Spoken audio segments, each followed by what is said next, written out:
सच्चिदानंद रूपाय विश्वोत्पत्ति Hathaway तापत्रय विनाशाय श्री कृष्णाय वयं नुमः।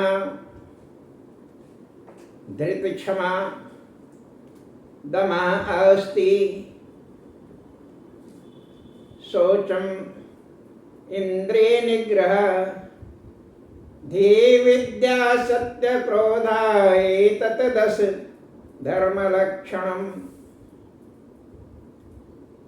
ये जो 10 लक्षण को धारण करने वाले सनातन धर्मावलंबी हैं, उनको सादर प्रणाम। जैसा कि आप लोगों को विदित है कि इस चैनल पर वेद, श्रुति, स्मृति, आगम निगम पुराणों पर चर्चा होती है। आज जो है यह हमारी संस्था पुनः उस कार्यक्रम को आगे बढ़ाते हुए आप लोगों के स्मरण में लाना चाहते हैं कि पिछले कार्यक्रम में वेदों, उपनिषदों पर बृहद चर्चा के साथ यह बताया गया था कि हमारे सप्तऋषि कौन हैं और उनकी वेदों के रचना में क्या भूमिका रही है। जैसा कि आप सब लोगों को मालूम है कि उपरोक्त जो हमारे धार्मिक ग्रंथ हैं, उन्होंने हमारे सनातन समाज को एक मार्ग बताया और उस मार्ग पर चलते हुए सनातन धर्मावलंबियों ने 18 पुराण एवं श्रीमद् भागवत गीता रूपी ज्ञान गंगा को अपने में आत्मसात करते हुए इस सनातन की अजस्र धारा को आगे ले जा रहे हैं।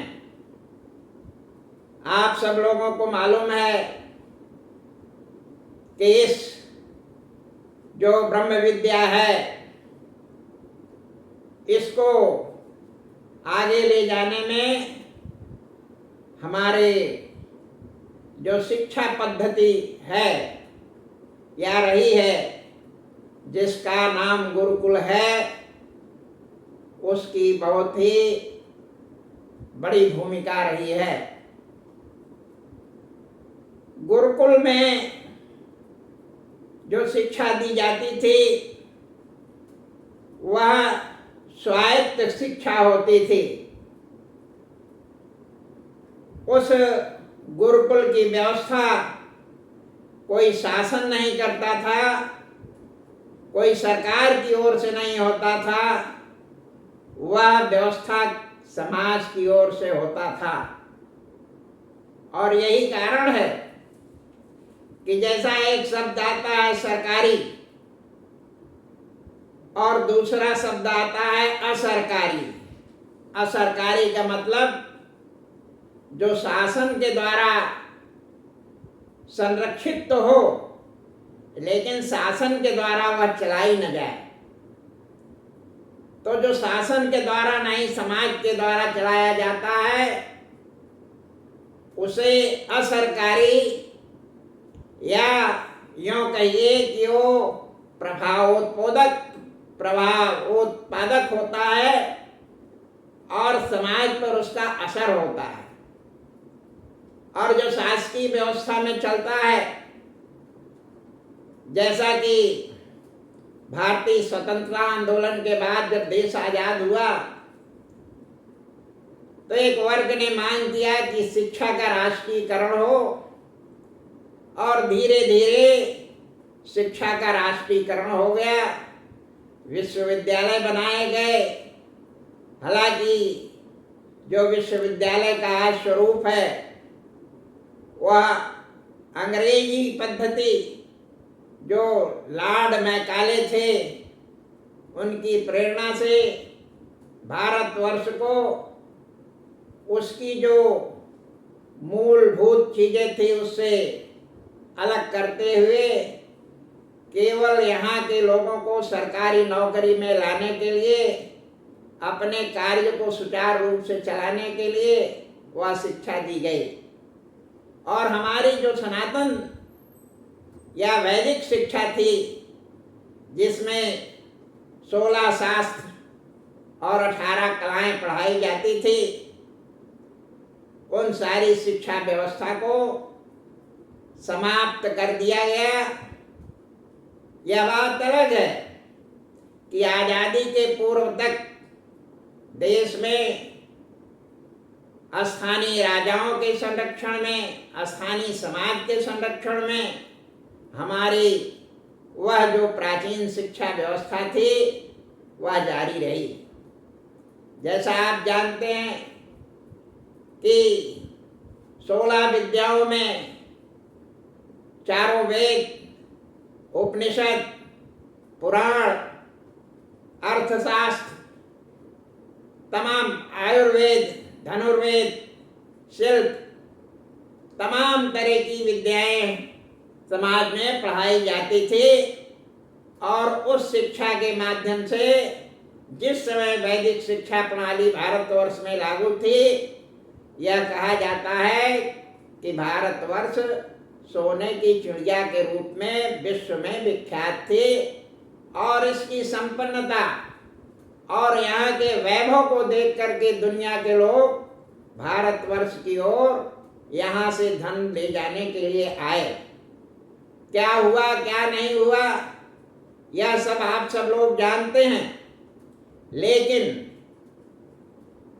हमारी जो वैदिक शिक्षा थी वह समाज में क्योंकि किसी शासकीय आश्रय के सहारे नहीं थी, समाज के सहारे थी। समाज हमारी वैदिक शिक्षा को चलाता रहा। वैदिक शिक्षा के बारे में जो बाहरी आक्रांता आए, उन्होंने भी बहुत उसमें हस्तक्षेप नहीं किया, या यूं कहिए कि उनका ध्यान ही इस ओर नहीं गया और हमारा समाज अपना कार्य पूर्ववत करता रहा। बाद में जब अंग्रेज भारतवर्ष में आए तो उन्हें लगा कि भारतवर्ष पर यदि शासन करना है और अस्थायी रूप से शासन करना है तो यहाँ की जो संस्कृति है, यहाँ की जो शिक्षा है, उसको समाप्त करना पड़ेगा। और उसके लिए उन्होंने बहुत योजनाबद्ध ढंग से कार्य किया। जैसे भारतीय आंदोलन को दबाने के लिए शुरू में अंग्रेजों की यह योजना थी कि कुछ लोगों को, कुछ भारतीयों को मिला करके हम राष्ट्रीय कांग्रेस की स्थापना करेंगे और बाद में यह जो है हमारे लिए कार्य करेगा। परंतु भारतीय मनीषियों के सहयोग से राष्ट्रीय कांग्रेस जो है वह एक स्वतंत्रता आंदोलन की मिसाल बन गई। और वह आंदोलन, राष्ट्रीय कांग्रेस का आंदोलन, भारत से अंग्रेजों को बाहर जाने के लिए विवश कर दिया।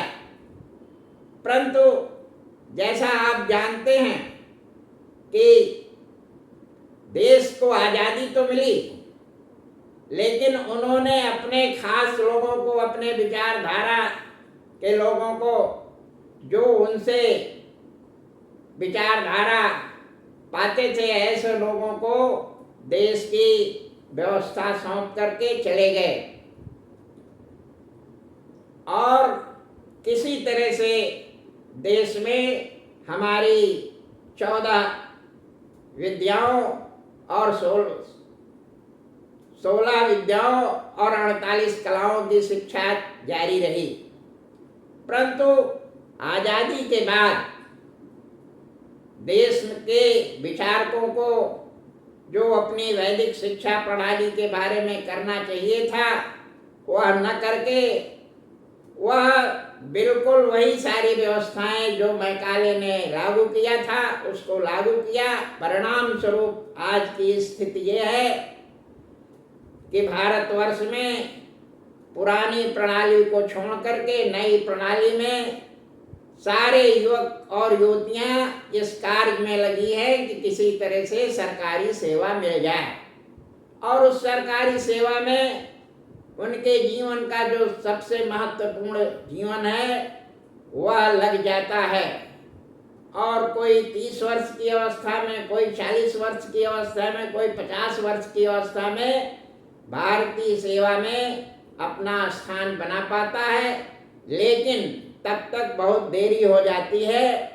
और जो लोग सरकारी व्यवस्थाओं में अपना स्थान बना देते हैं उनको ये लगता है कि हमारा सेवा काल तो बहुत संक्षिप्त है, अगर हम सेवा भाव में लग गए तो हमारा क्या होगा, हमारे परिश्रम का क्या होगा, हमारे परिवार का क्या होगा, हमारी आने वाली पीढ़ियों का क्या होगा।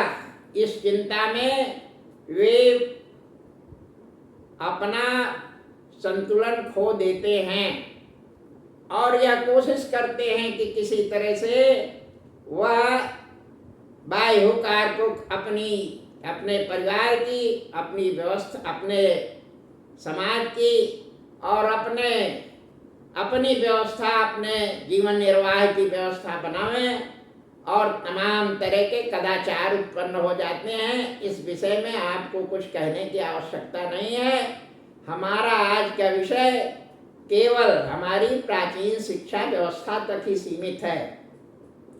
उस काल में जब शास्त्रों की शिक्षा पढ़ाई जाती थी तो आप सब लोगों को मालूम है कि 4 वेद और उपनिषद ये सब पढ़ाए जाते थे और उसमें धनुर्वेद, ज्योतिष, नाट्यशास्त्र, आयुर्वेद, कल्प, व्याकरण, पातंजलि योग, सायुज्य, इतिहास, निरुक्त, छंद, शिक्षा, ज्योतिष, पुराण, न्यायशास्त्र, मीमांसा, धर्मशास्त्र, ऋग्वेद, यजुर्वेद, सामवेद, सारी बातें पढ़ाई जाती थी। और हमारी जो 48 कलाएं हैं उसमें हर प्रकार के शिल्प और युद्ध की सारी बातें सब कुछ पढ़ाई जाती थी। और शिक्षा समाप्त करने के बाद या शिक्षा के दौरान व्यक्ति का व्यक्तित्व इस प्रकार का हो जाता था कि वो समाज जीवन के जिस क्षेत्र में जाना चाहे वह पूर्ण होता था और जीवन का जो महत्वपूर्ण भाग है वह अपने और समाज के विकास में लगाता था। हम आज के अवसर पर यह बताना चाहते हैं कि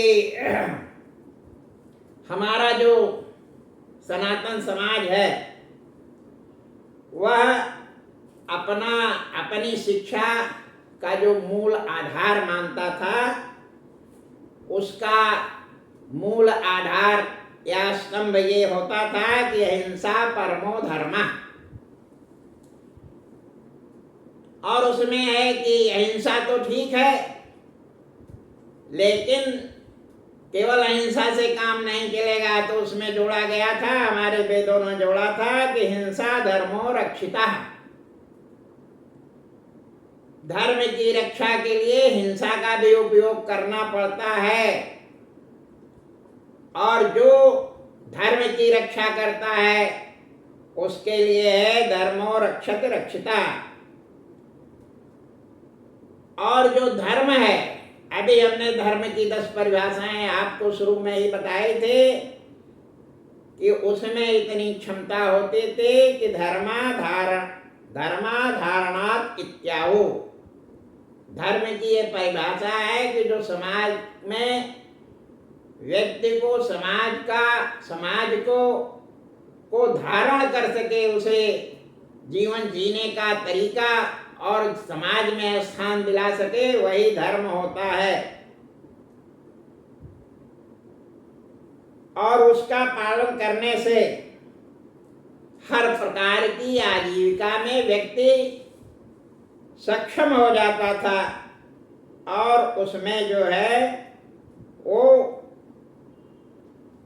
प्रवृत्ति मार्ग और निवृत्त मार्ग दोनों का मार्ग था। अपने जीवन काल में परिवार का पालन करता था और जब परिवार की व्यवस्था हो जाती थी तो निवृत्त मार्ग पर चला जाता था। आपको मालूम है कि वेदों द्वारा जो सनातन समाज की शिक्षण व्यवस्था थी, समाज की शिक्षा व्यवस्था स्वायत्त थी। जैसा अभी हमने बताया कि वो शासन के अधीन नहीं थी, समाज स्वयं अपने शिक्षण की व्यवस्था का खर्च वहन करता था। राज्य का दायित्व इतना था कि उस शिक्षा व्यवस्था को किसी प्रकार के बाह्य विरोध या अड़चनों का सामना न करना पड़े, इसकी व्यवस्था देखता था। और ये देखता था कि तमाम विपरीत परिस्थितियों का सामना जो शिक्षण व्यवस्थाएं हैं उनको न करना पड़े। स्वतंत्रता काल तक हमारी गुरुकुल व्यवस्था जो है वह चलती रही, पर लॉर्ड मैकाले के आने के बाद हमारी व्यवस्थाएं जो हैं उसमें गड़बड़ी पैदा हुई। 14 विद्याओं 48 कलाओं के माध्यम से समाज को शिक्षित कर धर्माधिष्ठित समाज की स्थापना होती रही और उसकी व्यवस्था होती रही। शिक्षा का प्रभाव था कि गांव-गांव तमाम लोहार, कुम्हार, बढ़ई, दस्तकार, शिल्पकार, बुनकर, आयुर्वेद, खगोल शास्त्र, ज्योतिष शास्त्र, गणित, वेद, पुराण, स्मृति, धनुर्विद्या, नृत्य, नाट्य, क्रिया जैसे तमाम विद्याओं को भारतवर्ष में चलाया जाता रहा। और सन 1950 में भारतीय संविधान आने के बाद भारतीय शिक्षा व्यवस्था का राष्ट्रीयकरण होने के बाद यह सब सारी व्यवस्थाएं जो हैं वो राष्ट्रीयकरण की ओर चली गई, जिसका परिणाम यह कि जो समाज में हमारी गुरुकुल व्यवस्था थी उस पर असर पड़ा और सब लोग जो है वह अपने ढंग से अवैज्ञानिक और अव्यावहारिक शिक्षा में लग गए। पहले तो अंग्रेजी व्यवस्था को चलाया और जो कुछ समाज में तमाम बर्बर अत्याचारी नहीं कर सके वह भी भारतीय स्वतंत्रता के बाद हो गया। भारतवर्ष में जो नैतिक शिक्षा भारतीयों को दी जाती थी वह देना बंद कर दिया और जो हमारी न्याय व्यवस्था थी उसको ब्रिटिश ज्यूरिस्प्रूडेंस का मतलब यह है कि जो यूरोपीय पद्धति थी उसके आधार पर कर दिया गया। भारतवर्ष में जो न्याय व्यवस्था थी वह पहले ग्राम आधारित थी। गांव में जो प्रधान या सभासद होते थे उन्हीं के कंधों पर गांव के न्याय की व्यवस्था थी। यदि उसमें कोई त्रुटि होती थी तो उसके लिए राज्य स्तर तक उस न्याय में आई हुई त्रुटि को दूर करने की व्यवस्था रहती थी। लेकिन उस व्यवस्था के समाप्त हो जाने के बाद भारतवर्ष में आज न्याय की यह स्थिति है कि जो वादी है न उसे न्याय मिल पा रहा है, न प्रतिवादी को न्याय मिल पा रहा है। किसी भी अपराध में, किसी भी प्रकरण में 40 वर्ष, 30 वर्ष, 50 वर्ष तक मुकदमे चल रहे हैं और परिणाम यह होता है कि न तो वादी संतुष्ट है और न तो प्रतिवादी संतुष्ट है। अब न्याय नहीं होता, साक्ष्यों के आधार पर अब निर्णय होने लगे, और जब निर्णय होने लगे तो ये जो है वो यहीं से भारतीय जो वैदिक न्याय प्रणाली थी उस पर कुठाराघात हो गया। यह तो रही न्याय प्रणाली की बात। आयुर्वेद शास्त्र हमारे यहाँ था। आज भी गांव में चर्चा किसी छोटी बीमारी के बारे में करिए या किसी भी असाध्य रोग के बारे में बात करिए तो गांव में हर व्यक्ति मिल जाएगा। वो कम से कम 5 प्रकार की दवा बताएगा। इसमें इस चीज की पत्ती लगा दो, इसमें ऐसा दूध लगा दो, इस चीज का काढ़ा पियो, ठीक हो जाओगे। ऐसा है कि यह तो अज्ञानता बस लोग बताते हैं।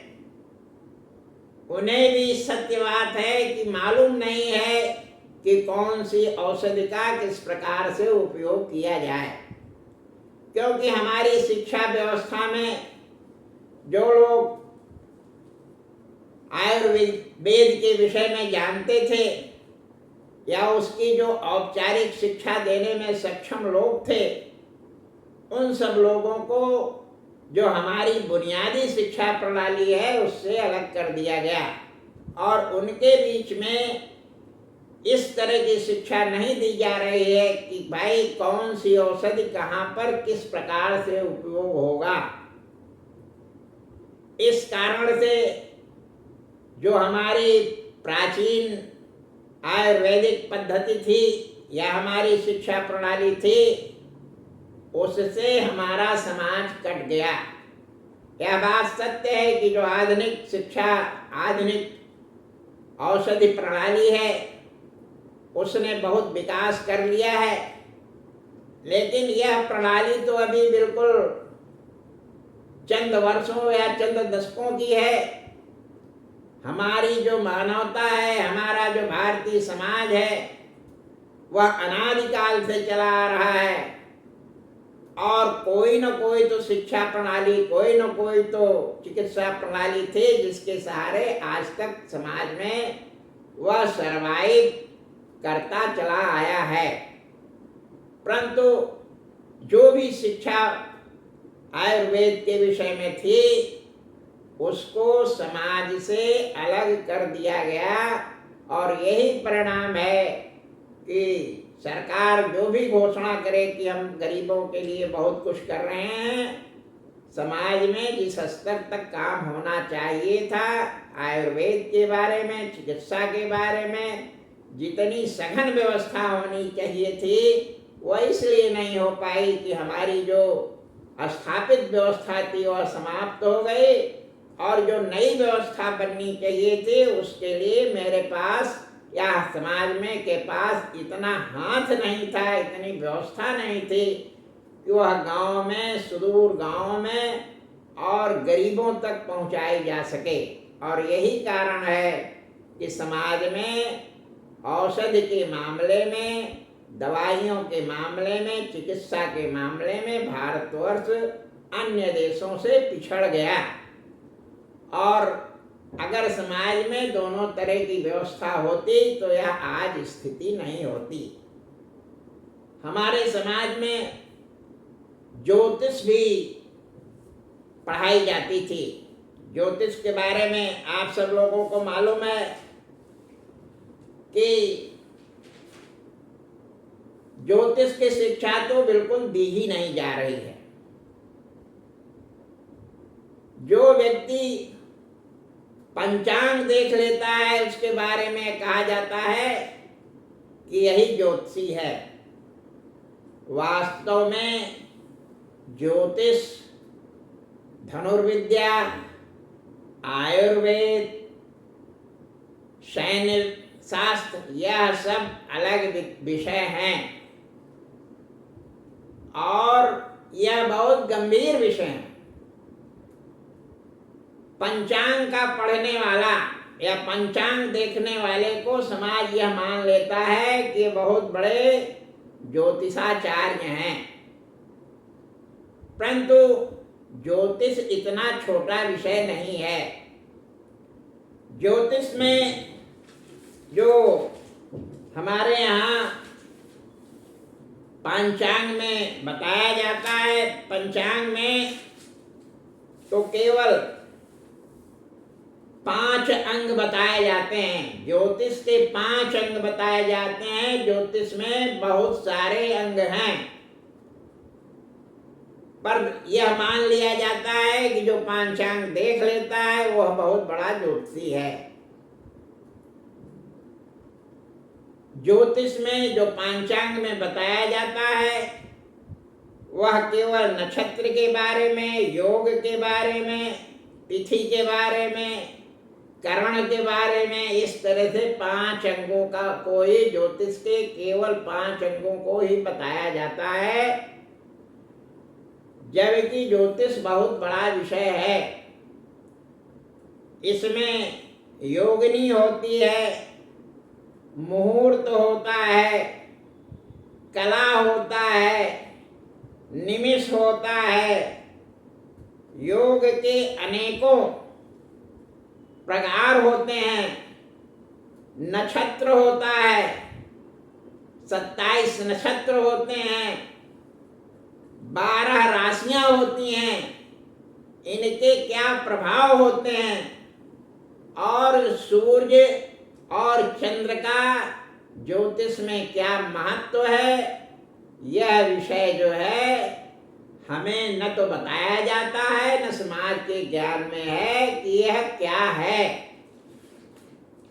आप सब लोग जानते हैं कि मुहूर्त एक शब्द होता है, सुना तो बहुत जाता है, पर मुहूर्त क्या है लोग यह नहीं जानते। निमिष एक शब्द होता है, क्या है लोगों को ज्ञात नहीं है। इसी तरह से काष्ठा एक शब्द है, लोगों को मालूम नहीं है। आप लोगों को मालूम है कि उत्तरायण और दक्षिणायन होता है, क्या है इस विषय में भी लोगों को मालूम नहीं है। सच बात यह है कि अभी आप लोगों के बीच में हमने एक शब्द इस्तेमाल किया, निमिष। हमारी जो काल गणना है उसका सबसे प्रथम बिंदु, सबसे छोटा सूत्र, या यूं कहिए कि काखा गागा या आ इति है, वो व्याकरण है निमिष। निमिष जो है वह हमारे नेत्रों की पुतली जो चलती है इसका नाम निमिष है। जिस क्रम से जितनी देर में एक बार पुतली खुलती है, बंद होती है, उसे निमिष कहते हैं। और हमारे ज्योतिष शास्त्र में निमिष ही सबसे छोटी इकाई है। इतने बड़े ज्योतिष शास्त्र में निमिष से ही शुरुआत होती है। और इस संदर्भ में सुखदेव जी ने वेदव्यास जी से पूछा था। इसकी वेदव्यास जी ने महाभारत के 231वें अध्याय में शांति पर्व में बताया है। मैं उस श्लोक का भी यहाँ पर वाचन करता हूँ। शांति पर्व के 231 अध्याय में बात आई है। निमेष के बारे में है कि काष्ठा निमेष 10 पंचयो,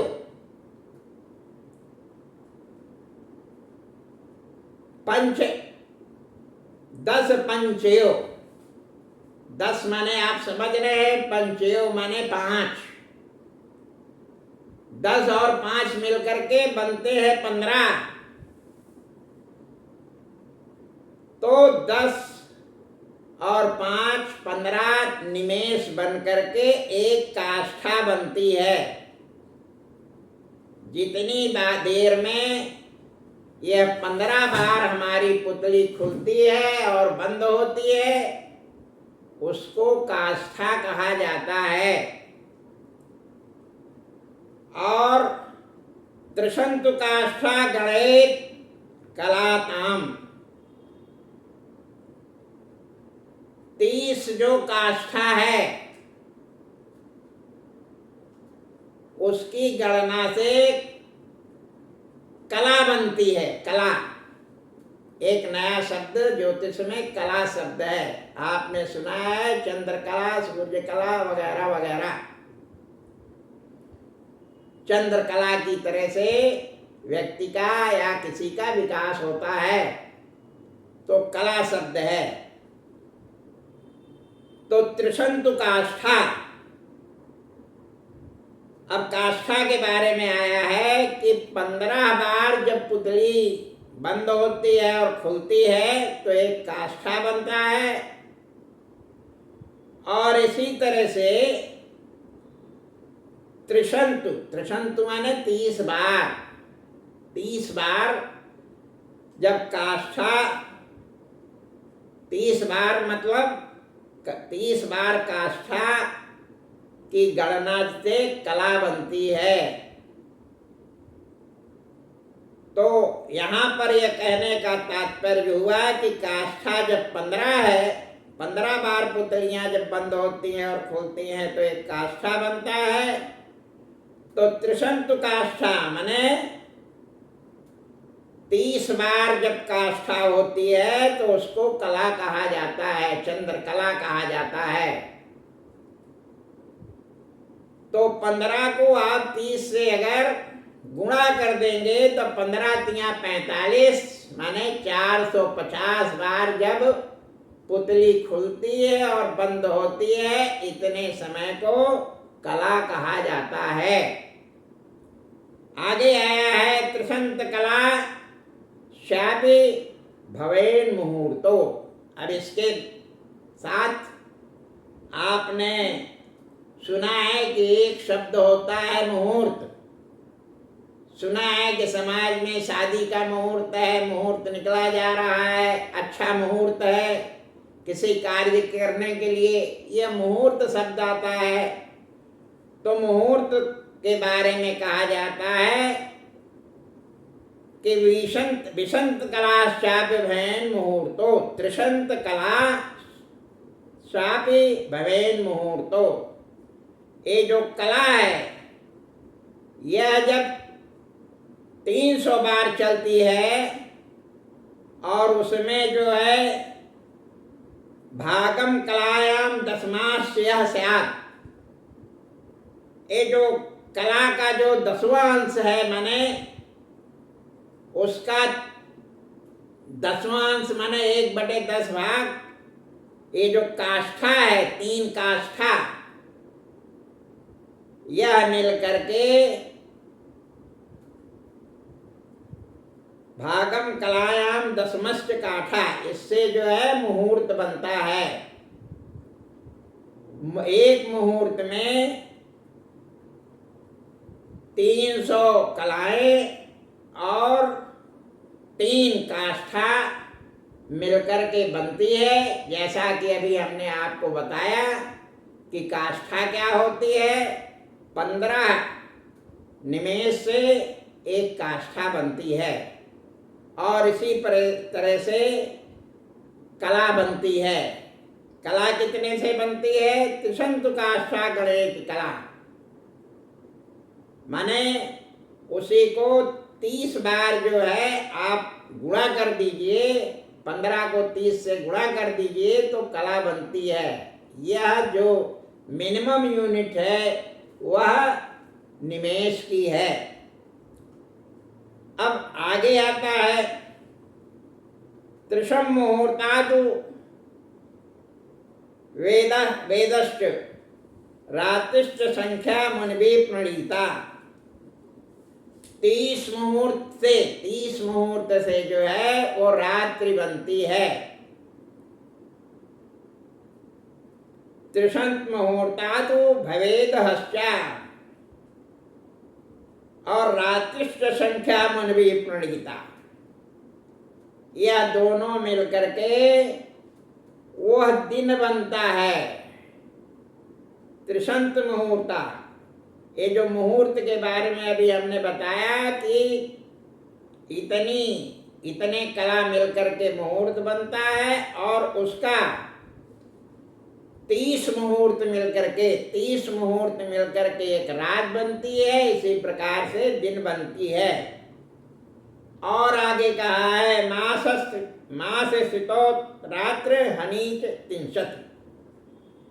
और इसी तरह से 30 रात और दिन मिलकर के वो महीना बनते हैं। संवत्सरो 12 मास उक्ता।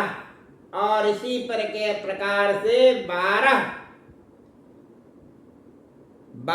जो है मिल करके वो 12 मास माने संवत्सर बनता है। अब आपने एक शब्द और सुना है कि उत्तरायण और दक्षिणायन। उत्तरायण क्या होता है, दक्षिणायन नाम तो सुना है, लेकिन इसका अर्थ शायद ही मालूम हो। जो विद्वान हैं उन्हें मालूम होगा, जिन्हें ज्योतिष के जो विद्वान हैं वो जानते होंगे, लेकिन सामान्य लोगों को नहीं मालूम है कि संवत्सर में 2 अयन होते हैं। संवत्सरे 2 त्वयन बदन्ति संख्या विदो दक्षिण मुक्तरंच। एक होता है दक्षिणायन और एक होता है उत्तरायण। इसके लिए दक्षिण उत्तरांश, दक्षिण और उत्तर। और ये जो दक्षिण और उत्तर आयन है, इसके बारे में हमारे अभी हमने उल्लेख किया था कि महाभारत के 231वें अध्याय के 12, 13, 14 इस श्लोकों में इसकी व्याख्या की गई है। परंतु आज के विद्वानों को न तो आज के विद्यार्थियों को यह विषय न तो पढ़ाया जाता है न जानकारी होती है। ठीक उसी प्रकार से जैसे कि काल गणना की जाती है वैदिक वांग्मय में या वैदिक ज्योतिष में, उसी तरह से हमारे यहाँ जो वस्तुएं होती हैं, जिनका जो तौलने वाली चीजें होती हैं, वैसे ही जैसे सोना तौला जाता है, दवाइयाँ तौली जाती हैं, तो उसमें उपयोग होता है मासा तोला रत्ती। आप लोगों ने सुना होगा कि सोना इतने रत्ती है, दवा इतने रत्ती है, लेकिन ग्रेगोरियन कैलेंडर उपयोग करने के कारण अब रत्ती और इसका उपयोग नहीं करते। पर हमारे यहाँ जो भारतवर्ष में सोने चांदी का क्या कार्य करने वाले व्यापारी हैं, वे आज भी वैदिक गणित के मुताबिक अपने जो उनका तौलने का या वाट का जो मापन है वह उसी में होता है। जैसे सोना की तौल जो है वह ग्राम में न करके वह कहते हैं कि इतने सोना है, उसका मापन जो है वह वैदिक गणित के हिसाब से कहते हैं कि इतना तोला है, इतना मासा है, इतना रत्ती है। जैसे हमारे यहाँ ज्योतिष शास्त्र में काल गणना में निमिष का उपयोग होता है, वैसे ही वहां पर एक फूल होता है गुंजा, जो समाज में छोटे छोटे गोल फूल होते हैं, उन्हीं गुंजे के फूल से रत्ती उनका जो मापन होता है उससे होता है, और गुंजे से सोना तौला जाता है। रत्ती जो है वह 12 गुंजा मिलकर के बनता है।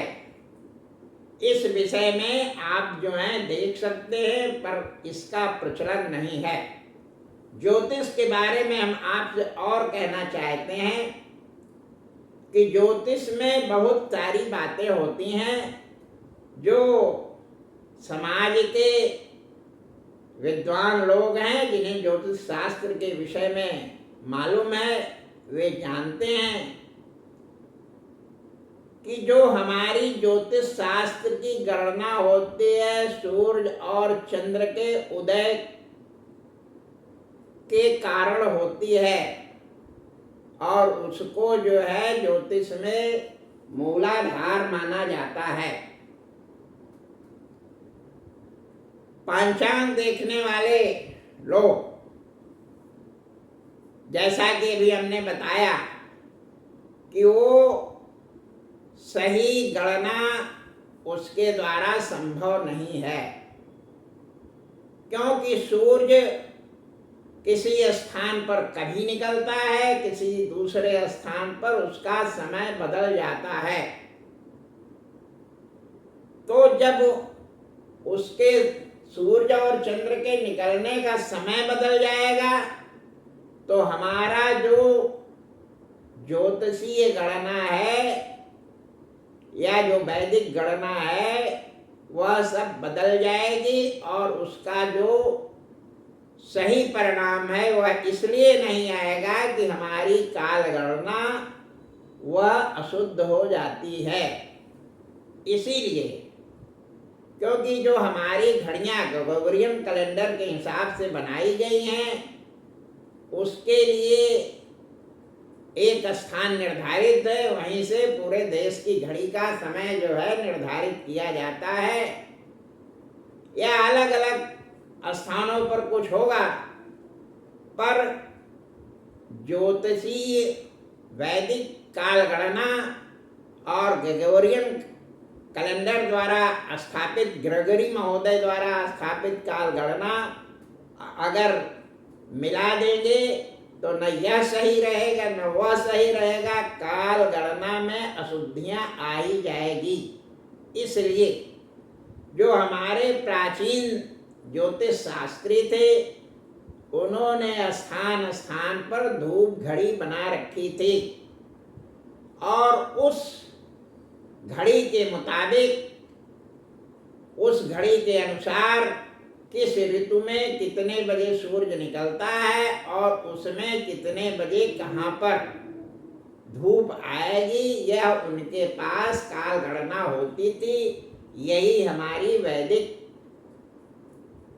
ज्योतिष का आधार था, और चूंकि उसको लोगों ने छोड़ दिया है, इस नाते सही काल गणना न कोई बताने वाला है और न इस विषय में किसी का ध्यान ही जाता है। इसलिए हमारा निवेदन है कि यदि भारतवर्ष में जो हमारी ज्योतिषी गणना है, काल गणना है, वैदिक ज्ञान है, वैदिक गणित है, वैदिक संस्कृति है, इसको प्रभावी रूप से वैज्ञानिक स्वरूप देना है, तो जो हमारा पुरानी व्यवस्था थी, जो हमारे देश में जगह जगह बाराहमीर जैसे लोगों ने या राजा जय सिंह जैसे लोगों ने तमाम वेधशालाएं स्थापित की थी, उन्हीं वेधशालाओं और उन्हीं स्थानों को आधार मान करके ज्योतिषी गणना की जा सकती है।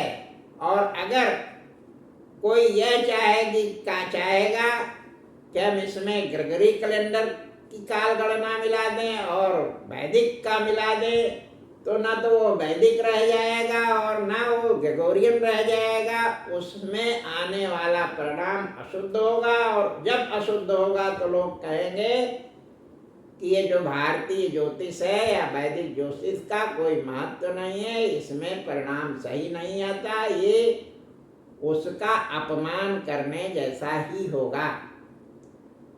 तो आज के अवसर पर हमने ज्योतिष के विषय में कुछ बातें बताई। आगे ज्योतिष के बारे में कहते हुए आज का विषय हम अपने पुराने मूल श्रीमद् भागवत कथा की ओर ले जाएंगे कि यह जो हमारे यहाँ उत्तरायण और दक्षिणायन है, ये मैं अपनी ओर से नहीं कह रहा हूँ, यह हमारा जो बहुत महत्वपूर्ण ग्रंथ महाभारत है, उसमें वेद व्यास जैसे ऋषि और सुखदेव जैसे श्रोता या प्रश्न करने वाले, उनके बीच में जो वार्तालाप हुई है, वह मैंने आपको उसका श्लोक भी बता दिया, संदर्भ भी मैंने बताया। आप उसको स्वयं अपने उससे देख सकते हैं। उसमें है कि ये जो संवत्सरे द्वे त्वेनं वदन्ति संख्याविदो दक्षिणमुक्तं च, ये जो उत्तरायण और दक्षिणायन है, यह जो है देवताओं का एक रात और दिन है। यह भी उसी में आया है, उसी अध्याय में जो जिसका हमने उल्लेख किया कि भगवान जो ब्रह्मा है, जैसे हमारा और आपका एक संवत्सर जो है वर्ष होता है, और उसमें जो है 2 अयन होते हैं, उत्तरायण और दक्षिणायन, वह भगवान के एक रात और एक दिन होते हैं। उसी आधार पर श्रीमद् भागवत जैसे ग्रंथ का जो निर्धारण देवताओं ने किया था, क्योंकि वह सारी चर्चा नारद आदि देवताओं के बीच में हुई थी, उन्होंने कहा था कि उसमें व्यवस्था जो पद्म पुराण में आई है, श्रीमद् भागवत में भी अध्याय 1 से लेकर के अध्याय 9 तक चर्चा की गई है। उसमें सप्ताह पारायण श्रीमद् भागवत के वाचन का प्राविधान बताया गया है। लेकिन वह काल गणना जो है देव काल गणना के हिसाब से था। आज तो इतना बड़ा श्रीमद् भागवत जो है, अगर देव काल गणना को मान लिया जाए तो 7 वर्ष से कम में नहीं हो सकता। लेकिन 7 वर्ष से कम में श्रीमद् भागवत का वाचन नहीं होना चाहिए, पर विद्वानों ने उसको निकाल लिया है कि हम श्रीमद् भागवत का वाचन सप्ताह भर में कर देंगे। लेकिन मैंने जो पाया है वह सत्य वाचन लोग नहीं करते, जो ये कहते हैं कि हम जो है श्रीमद् भागवत का वाचन कर देंगे। अब आज हम आप लोगों के समक्ष जो है श्रीमद् भागवत के प्रथम स्कंद का जो प्रथम अध्याय है, आप लोगों के बीच में रखना चाहते हैं। आज से श्रीमद् भागवत का जो प्रथम अध्याय है प्रथम स्कंद का, वह प्रारंभ हो रहा है। नमो भगवते वासुदेवाय जन्माद्यस्य तो अन्यादि तरवश्चास्विद्या स्वराष्ट्रा तेने ब्रह्म हृदये आदिकवये मोहन्त्यत्सूर्या तेजो वारिमिता यथा विनिमयो यत्र त्रिसर्गो अमृषां धन्वाश्वेन सदा निरुक्तकूकं सत्यं परं धीमहि धर्म प्रोज्यते केतवोऽत्र परमो निर्मत्सराणां तथा वेद्यावास्तवमत्र वस्तु शिवदं तापत्रयोन्मूलनं श्रीमद्भागवते महामुनिं किं वा परेश्वरे सद्यो द्वद्वरुदे जते अत्र कृतवि शशुश्रुभि तच्छात् निगम कल्पान्तरो किन्लितं फलं शुक मुखादमृत द्रवसंयुतं पिबतं भागवतं रसमालयं मुहुर्मुहुर्रसिको भुवि। भाव का यहाँ पर आया जो है अर्थों में गृहीत अन्वय और व्यतिरेक से जो संसार की उत्पत्ति स्थिति तथा संहार का कारण है, जिसने आदि कवि ब्रह्मा के वेदों को प्रकाशित किया, जिसके विषय में बड़े बड़े विद्वान लोगों को भी मोह उत्पन्न हो जाता है, जिसमें तेज जल मिट्टी में परस्पर एक ही दूसरे में सत्य रूप से प्रतीत होने की तरह असत्य की तीन तरह की सृष्टि, जिसकी सत्यता से सत्य भी भासती है तथा जिसके तेज से अज्ञानांधकार सर्वदा निरस्त है, उस सर्वज्ञ स्वतः सिद्ध ज्ञान सत्य पर ब्रह्म परमात्मा का हम ध्यान करते हैं।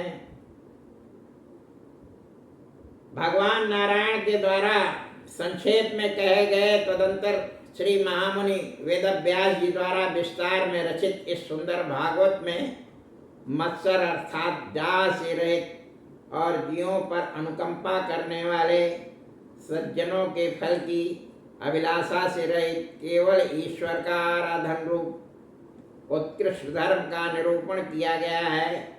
इसमें परम सुखदायक आध्यात्म, आदि दैविक तथा आदि भौतिक इन तीनों तापों को उन्मूलन करने वाली परमार्थभूत वस्तु बिना यत्न के ही ज्ञात हो जाती है। अर्थात वस्तु का ब्रह्म का अंश जीव, वस्तु की शक्ति माया और वस्तु का कार्य जगत, ये सब वस्तु रूप ही है, उससे पृथक नहीं है, अनायास समझ में आ जाता है। अन्य शास्त्रों से या अन्य शास्त्रों में कहे गए साधनों से क्या परमेश्वर शीघ्र हृदय में स्थिर किए जा सकते हैं? नहीं, किंतु अधिक विलंब से कष्टित किए जा सकते हैं। इसमें तो श्रवण करने की अभिलाषा करने वाले पूर्णशाली पुरुषों के हृदय में ईश्वर तत्काल ही स्थित किए जाती हैं। हे रसज्ञों, हे रस विशेष की भावना में चतुर पुरुषों, सब पुरुषार्थों का साधन भूत जो वेद रूपी कल्प वृक्ष है, उसका फल है यह भागवत। यह पहले बैकुंठ में था, श्री नारद मुनि ने वहां से लेकर मुझे दिया और मैंने श्री सुखदेव जी के मुख में रख दिया। नैमिषे अनिमिषे क्षेत्रे ऋषया शौनकादया सत्रम स्वर्गाय लोकाय सत्व सममासत तैकदात मुनया प्राहत मुहूर्तो ताग्नया सत्कृतं सुगतमासीन प्रपच्छुरी दमादरात् ऋषयाहुचु त्वया खल पुराणानि सेतिहासानि चानधा आख्यातान्यप्यधीतानि धर्मशास्त्राणि याहु ज्ञानुता यानि वेदविदां श्रेष्ठो भगवान् बादरायणः अन्ये च मुनयः सूता परावरविदो विदो वेत्थं तं सौम्यं तत्सर्वं ततस्स नुगृहात् भूयाय स्निग्ध शिष्यस्य गुरो गुरुमत्नु तत्र तत्राय जसाया अज्युषन् भवता निधि निश्चितं पुंसामेका तथा श्रेयस्तथा संसितम् उपहिषि प्राणेणाल्प युषसभ्य कलावस्मिन् युगे जना मंदाशमंदमतयो मंदभाग्यादुपदुता भूरेण भूरिकर्माणे सोताभ्यानि विभागुषा अता साध्यो अत्तप्तारं समुद्यता मनीष्या ब्रोन सद्धानानां मेना आत्मा संप्रसीदति सूतजासि भद्रं ते भगवान् सात्वातं पति देवक्यां वासुदेवस्य जातो यस्य च कीर्ष्या तत्तुषुषामाणां नाम हर्षाङ्गानुवर्णितं यस्यावतारो भूतान् क्षेमायाय च भावाय च। और मैंने सुखदेव जी के मुख में रख दिया। श्री सुखदेव जी के मुख से शिष्य प्रशिष्य पल्लों की परंपरा से धीरे धीरे अखंड रूप से यह पृथ्वी पर टपक पड़ा। तात्पर्य यह है कि बहुत ऊंचे स्थान से गिर करके भी टुकड़े नहीं हो गया। यह परमानंद रूप रस से परिपूर्ण है। लोक में प्रसिद्ध की सुख पक्षी के मुख से स्पष्ट फल अमृत की तरह स्वाद होता है। इसलिए इस भागवत नामक फल को, जिसमें छिलका और गुठली का नाम तक नहीं है, जो रसस्वरूप है, बार बार मोक्ष पर्यंत यानी जीवन मुक्ति होने पर भी खूब पीते रहो। भगवान विष्णु के नैमिष क्षेत्र में शौनक प्रभृति ऋषिलोक विष्णुलोक की प्राप्ति के लिए हजारों वर्षों में पूर्ण होने वाले यज्ञ करने की इच्छा से बैठे। उन मुनियों ने एक दिन बहुत सवेरे धृत आदि से हवन करके सकार पूर्वक आसन पर सुशोभित हुए। सूत जी ने से बड़े आदर के साथ यह प्रश्न पूछा। ऋषियों ने कहा, हे पाप शून्य सूत जी, आपने महाभारत आदि इतिहास सहित पुराणों का और जो धर्मशास्त्र है उसका भी अध्ययन किया है, उसकी भली भांति व्याख्या भी की है।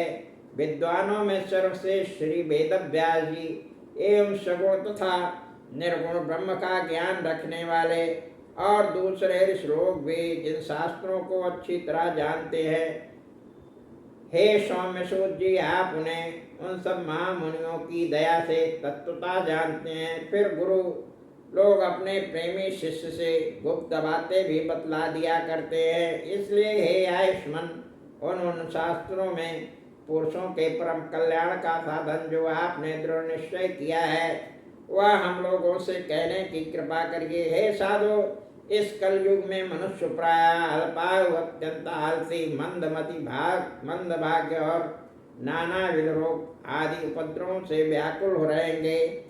हे परोपकार परायण सूत जी, जिसमें अनेक कर्मों की भरमार है, ऐसे अलग अलग सुनने योग्य बहुत से शास्त्र हैं। इसलिए इसमें जो सार है उसे अपनी बुद्धि से निकाल कर हम श्रद्धावानों से कहिए, जिससे हम लोग की अंतरात्मा भली भांति प्रसन्न हो।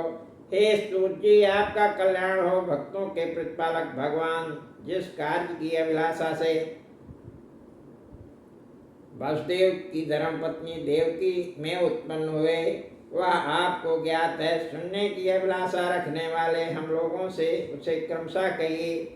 सामान्यतः जिस भगवान का अवतार संसार के कल्याण और समृद्धि के लिए होता है, घोर विपत्ति में पहुंचा हुआ जो मनुष्य विवश होकर भरवश भगवान का नाम लेता है, वह शीघ्र ही उस विपत्ति से छुटकारा पा जाता है।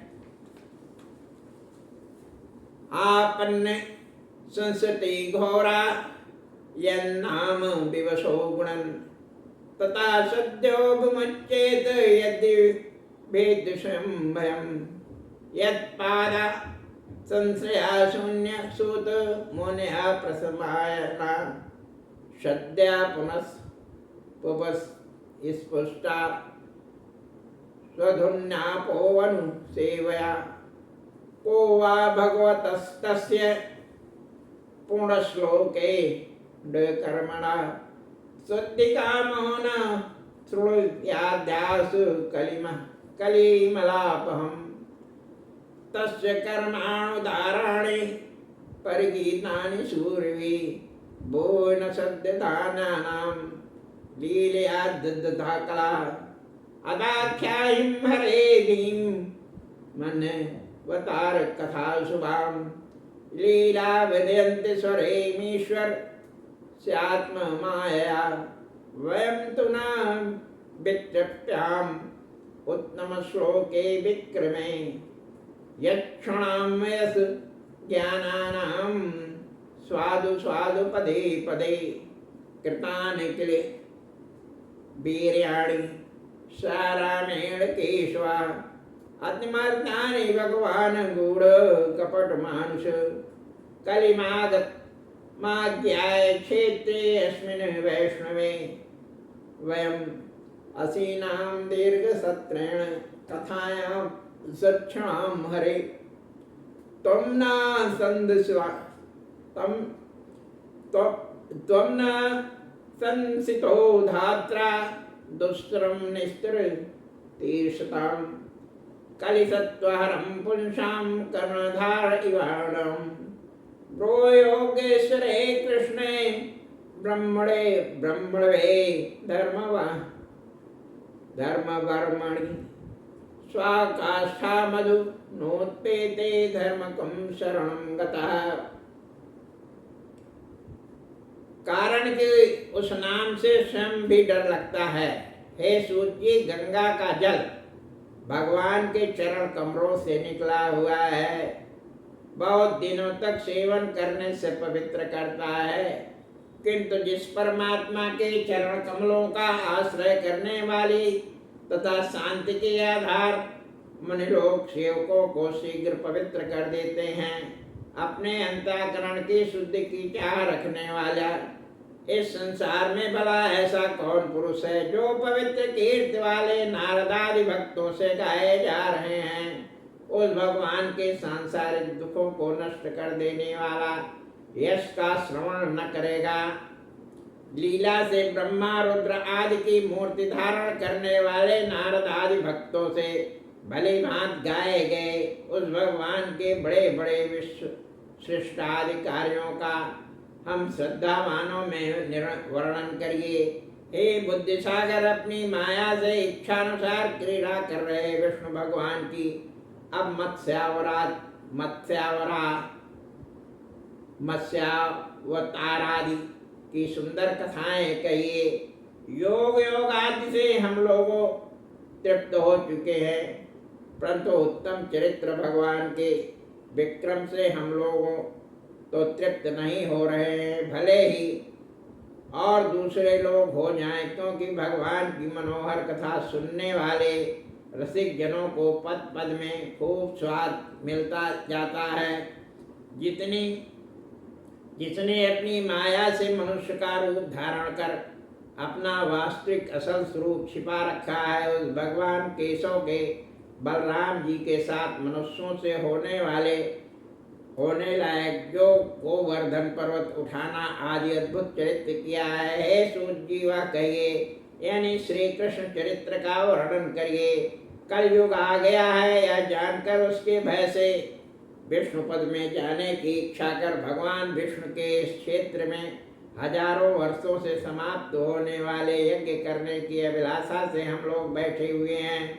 इसलिए भगवान विष्णु की कथा सुनने के लिए हम लोगों को बहुत समय मिल जाता है। पुरुषों के सत्व का अपहरण करने वाले दुस्तर संसार को तैर जाने की इच्छा कर रहे हम लोगों को विधाता द्वारा आप ऐसे अचानक दिखला दिए गए हैं, जैसे दुस्तर सागर तैरने की इच्छा कर रहे पुरुषों के कर्णधार।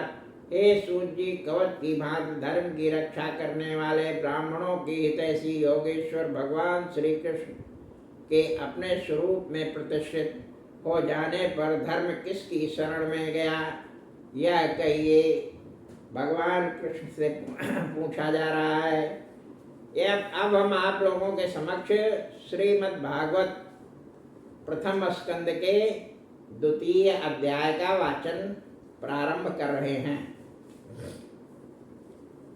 व्यासुवाच इति संप्रश्न संभ्रष्टो विप्राणाम महर्षणि प्रतिपूज वचस्तेषां प्रवक्तुम् उपचक्रमे। सूतवाच यं प्रवज्यन्तु मनुपेता मपेतकृत्यं द्वयपायनो विराकातराजुहाव पुत्रेत जन्म यतया तरवो अभिनेन्दुस्तुं सर्वभूतहृदयं मणिमानुतवो अस्मि यश्वानुभाव अखिलं श्रुतिसार मेकम् अध्यात्मदीप अतीति रसतां तमो अंधम संसारिणः करुणा अहं पुराणगुहं तं व्यास सुनिम् उपयामि गुरुमुनि नारायणं नमस्कृत्य नरं चैव नरोत्तमं देवी सरस्वती व्यासं ततो जयमुदीयते मुनया साधु पृष्ठोऽहं भवद्भिर्लोकमङ्गलं यत्कृतं कृष्णसम्प्रश्नो येन आत्मा सुप्रीतिदा सुप्रसीदता स्वयं पुंसां परो धर्मो यतो भक्तिर्दोक्षजे अहेतुक्या प्रतिहतां या आत्मा संप्रसीदति वासुदेव भगवती भक्ति योगा प्रयोजिता जनयात्सु वैराग्यम ज्ञानं च हद हेतुकं धर्म स्व अनुष्ठितं पुंसां विश्वक्सेनक तासु यः नोत्पादम् यद्यदि रतिं श्रम एव हि केवलं धर्मस्य हापवर्गस्य नातो अर्थायोपकल्पते नार्थस्य धर्मे कान्तस्य कामो लाभाय हि विस्मृता कामस्य नेन्द्रि प्रीति लाभो। श्री सूत जी ने मुनियों को भगवत कथा और भगवत भक्त्या महात्मा बताया।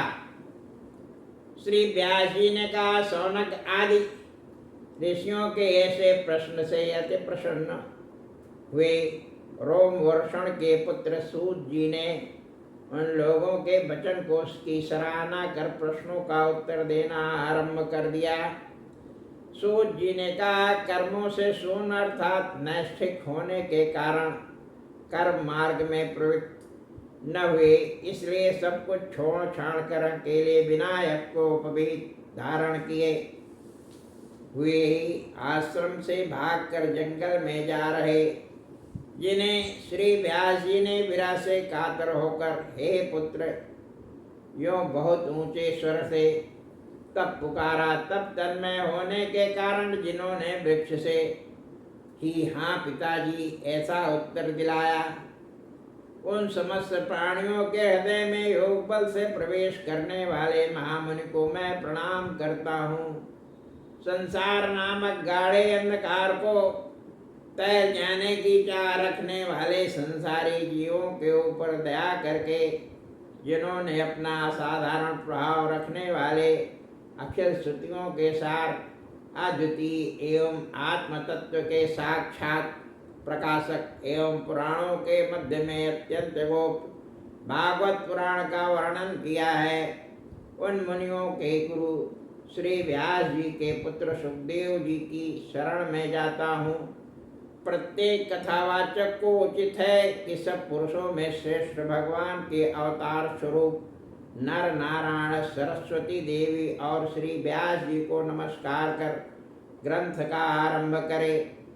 हे महर्षियों, आप लोगों ने मुझे बहुत सुंदर प्रश्न किया जिससे संसार का मंगल होगा, क्योंकि आप लोगों का यह प्रश्न भगवान कृष्ण के विषय में किया गया है, जिससे अंतरात्मा प्रसन्न होती है। वही पुरुषों का परम धर्म है, जिससे भगवान कृष्ण में फल की कामना से रहित विघ्नों से शून्य भक्ति उत्पन्न होती है, जिससे आत्मा प्रसन्न होती है।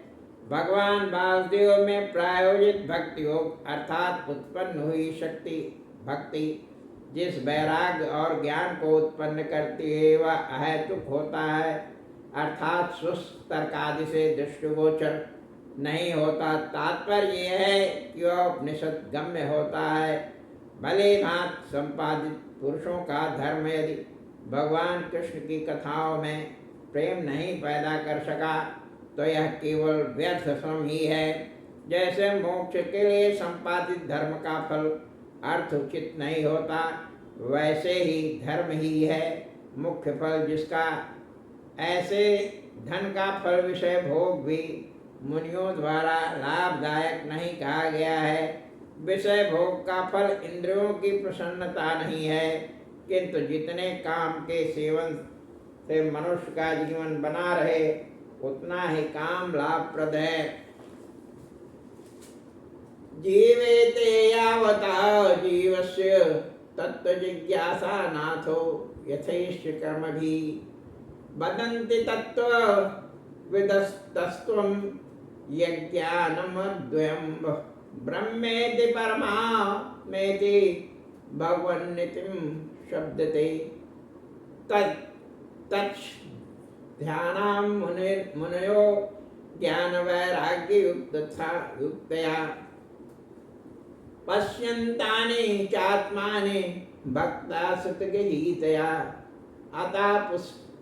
अतापुभिः द्विजश्रेष्ठा वर्णाश्रम विभागशा सनुत्तिष्ठते धर्मस्य संसिद्ध हरतोषणम् तस्मादेकेन मनसा भगवान् सात्वतां पति श्रोतव्यं केचित्तव्यश्रम ध्येय पूज्यस्य नित्यदा यदनुष्यासिना युक्ता कर्म ग्रंथि निबंधनम चिच्छेदको विदास्तस्य को न कुर्यात्थारतितं शुश्रूषो श्रद्धानस्य वासुदेव कथारुचि स्यान्मा सेवा विप्रां पूर्णथि निषणेन वात् शृणतां सकथां कृष्ण पूर्ण श्रवण कीर्तना यदेतस्थो हावो द्राणे विनुनोति सुहस्तां नष्ट प्रायेषु भद्रेषु नित्यं भागवत सेवया भगवत्यो तु मश्लोके शक्ति भवति नैष्टिकी तदा रजस्तु मोह भावा कामलोभात् यश्चे चेते एतेर नाविद्यं स्थितं सत्ये प्रसीदिति एवं प्रसन्नं मनसो भगवद् भक्ति योगता भगवत् तत्त्वं विज्ञानं मुक्त संगस जायते विद्यते हृदय अग्नि हृदय ग्रंथि शीद्यन्ते सर्व संशया क्षीयन्ते चास्य कर्माणि दृष्टेवात्मनीश्वरे अतो वे कवयो नित्यं भक्तिं परम मया मुदा वासुदेव भगवतीं कुर्वन्त्यात्म प्रसादिनीम्। इसका वह फल नहीं है कि नानाविध उपायों से धन बटोरा जाए, अपितु तत्व जिज्ञासा ही फल है। जो अदय ज्ञान है एक परमात्मा सत्य है और संसार की सब वस्तुएं मिथ्या है, इस तरह का ज्ञान है, उसे ही तत्व कहते हैं। उसी को वेदांती लोग ब्रह्म हिरण्यगर्भ की उपासना करने वाले परमात्मा और भक्ति करने वाले भगवान इस नाम से पुकारते हैं। वेदांत के श्रवण से प्राप्त हुई ज्ञान वैराग्य से युक्त भक्ति द्वारा श्रद्धावान मुनि लोग उस परमात्मा तत्व को आत्मा में ही देखते हैं।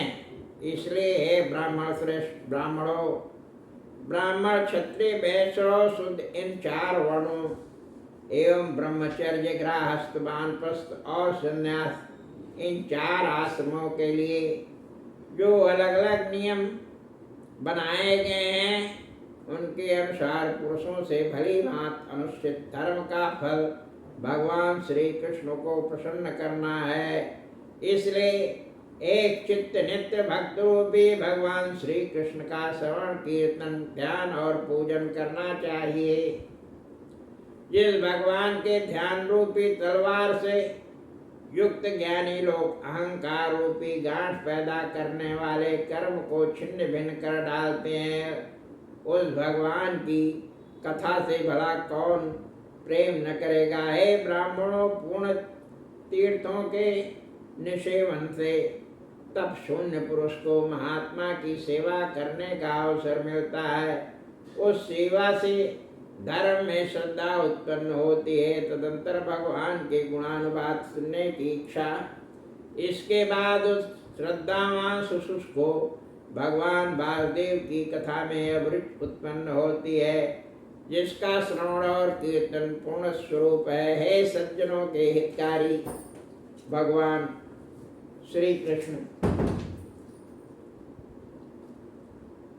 भगवान श्री कृष्ण उसके बाद उस श्रद्धावान शिशु को भगवान वासुदेव की कथा में अभिरुचि उत्पन्न होती है, जिसका श्रवण और कीर्तन पूर्ण स्वरूप है। वे सज्जन के हितकारी भगवान श्री कृष्ण अपनी कथा सुनने वालों के हृदय में अवस्थित होकर हृदय में रखने वाली कामादि वासनाओं को चूर चूर कर डालते हैं। तत्पश्चात रातों दिन भगवत भक्तों का या भागवत शास्त्रों की, भगवान के गुण का प्रतिपादन करने वाले शास्त्रों की लगातार सेवा से हृदय की कामादि वासनाओं के नष्ट हो जाने पर पूर्ण श्लोक उत्तम चरित्र वाले भगवान श्री कृष्ण में किसी प्रकार का विक्षेप न होने से निश्चल भक्ति उत्पन्न होती है। तब रजोगुण और तमोगुण से उत्पन्न होने वाले जो काम लोभ आदि विकार है, उनमें किसी तरह विकृत न हुआ यह चित्त सत्व गुणों में स्थित होकर अशांत हो जाता है। यो भगवान की भक्ति के योग से प्रसन्न मन होने के कारण आसक्ति से शून्य पुरुषों को भगवान के स्वरूप का भली भांति ज्ञान हो जाता है। आत्मस्वरूप भूत ईश्वर का साक्षात्कार हो जाने पर अहंकार रूपी हृदय की गांठ नष्ट हो जाती है। सब संदेह छिन्न भिन्न हो जाते हैं और कर्म क्षीण हो जाते हैं। इसलिए नित्य निसंदेह बड़े आनंद के साथ विद्वान सब मन को प्रसन्न रखने वाले भगवान वासुदेव की भक्ति करते हैं। वासुदेवे भगवती कुर्वान् आत्म प्रसादिनी सत्वं रजस तम इति प्रकृते गुणास्तुते युक्ता परम पुरुषाय एक इहास्ये दत्ते स्थितया ईशये हरि विरंचि हरेति संज्ञां श्रेयांसि तत्र खलु सत्त्वतनो नृणां विश्व पार्थिवा दारुणो धूमस्तस्मादि अग्निश्रियं तमसस्तु रजतस्माद् सत्त्वं यद् ब्रह्मदर्शनं भेजिरे मुनियो यास्ते भगवन्त धर्मो शम सत्यम विशुद्धम क्षेमाय कल्पन्ते एनुताहिना मुमुक्षो घोररूपान् हित्वा भूतपतीन्नथ नारायणं कलां शान्तं भजिं हनसूयथ रजस्तम प्रगतया समशीला भजन्ति वे पितृभूतपरेशादीन् श्रीश्रेय प्रजेस्वं वसुरादेव पराद्वेदा वासुदेव परामखा वासुदेव परायोगा वासुदेव पराक्रिया वासुदेव परम ज्ञानम वासुदेव परम तपा वासुदेव परो धर्म वासुदेव परागति स एवेदं सप्त जाग्ने भगवान आत्ममानया सद्रूपापया चासो गुणमया गुरो विभो तया विलसितेषु गुणेषु गुणवान्यो अन्ता प्रविष्टे आभाति विज्ञाने प्रभजन्ति यथाहावहितो वही दारु दारु के वेक स्वनोनिषु मानवे भाति विश्वात्मा भूते च तथा गुमान असो गुणमयी भावे भूत सूक्ष्मेन्दि यात्मभि स्वनिर्मिते निर्भयभुक्ते भूतेषु तद्गुणान् भावात्मैष सत्त्वेयो लोकानवे लोकभावान् लीलावतार रानुरतो देवर्तिंग नरादिशि सत्वरज और तम तीन प्रकृति के गुण हैं।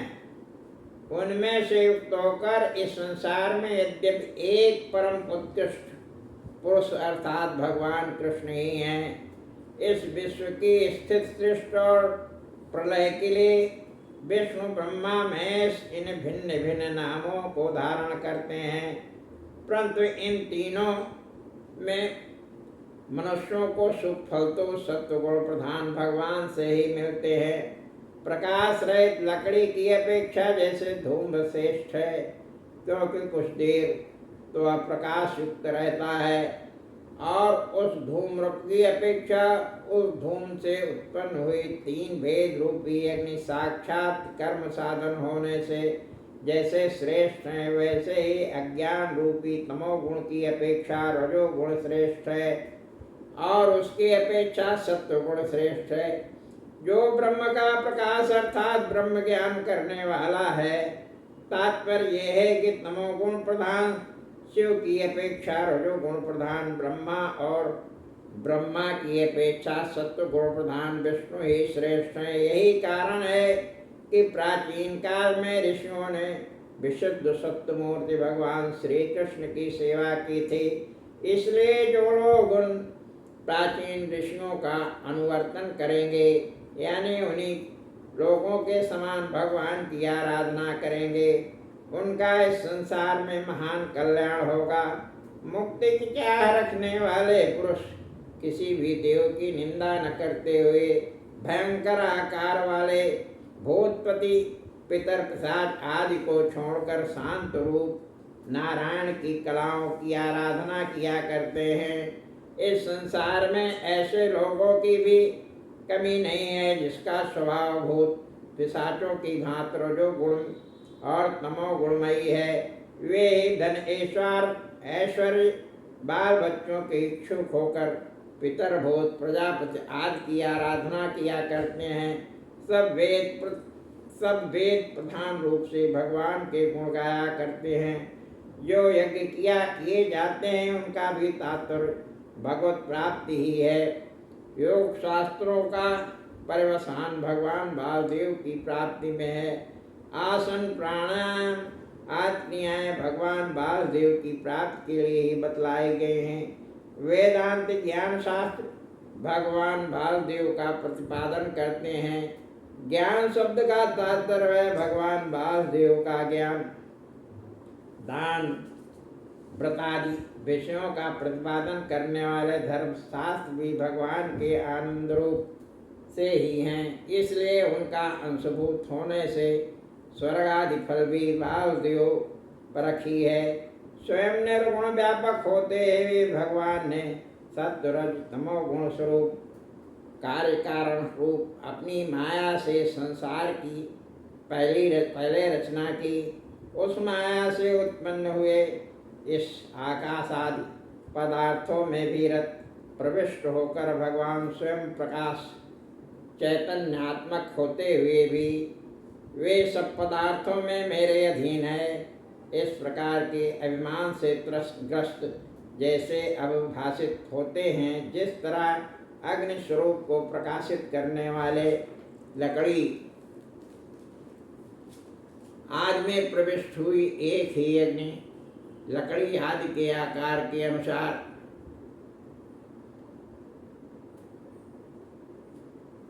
यानी लंबा गोल छोटा या बड़ा जैसे लकड़ी आदि का आकार होता है, वैसे ही भिन्न भिन्न आकार की प्रतीत होती है। उसी तरह विश्वात्मा परमेश्वर प्राणियों में प्रविष्ट होकर उन प्राणियों की योनियों में प्राप्त आकारों के अनुसार नाना प्रकार के प्रतीत होते हैं। वे भगवान कृष्ण सूक्ष्म बोध शब्द स्पर्श रूप रस और गंध सोतादि इंद्रियों और मन इन तत्वादि गुणमय भावों से उत्पन्न किए हुए अंडादि 4 प्रकार के स्वरूपों में निविष्ट होकर उन सब शरीरों के अनुरूप विषयों का अपनी इच्छा से उपभोग करते हैं और जगत का निर्माण करने वाले यही भगवान देवों में ब्रह्मा इंद्र आदि तिर्यक योनियों में मत्स्य कच्छप आदि और मनुष्य योनियों में राम कृष्ण आदि लीला अवतारों में अनुरक्त होकर यानी राम कृष्ण आदि रूप से इस पृथ्वी पर अवतरित होकर सत्वगुण से लोगों का पालन करते हैं। बंधुओं, आज हमने आप लोगों के समक्ष श्रीमद् भागवत महापुराण के प्रथम स्कंद के प्रथम और द्वितीय स्कंद का वाचन किया और संस्कृत में वाचन करने के पश्चात उसका हमने हिंदी भाषांतरण का भी वाचन किया। अब हम कल आपके समक्ष अगले अध्याय का वाचन इसी श्रीमद् भागवत प्रथम स्कंद का करेंगे और आप सब लोगों से निवेदन है कि अगर श्रीमद् भागवत का वाचन और जो विषय वस्तु आप लोगों के संज्ञान में इस कार्यक्रम के माध्यम से ले आए जाते हैं वह अच्छा लगता है या गंभीर प्रश्नों पर बात की जाती है ऐसा आपको प्रतीत होता है तो इस चैनल को सब्सक्राइब करें, अपने कमेंट दें और इस विषय को ज़्यादा से ज़्यादा लोगों के बीच में प्रसारित करें। इस अपेक्षा के साथ हम आप सब लोगों का सादर वंदन करते हैं कि आप जैसे सुधीजन इस प्रकरण को सुनने में अपनी रुचि दिखाते हैं, इसके लिए बहुत बहुत धन्यवाद। आगे अगले कार्यक्रम में और अगले विषय वस्तु को प्रस्तुत करते समय आपसे भेंट होगी। तब तक के लिए सबको साधुवाद, बहुत बहुत धन्यवाद।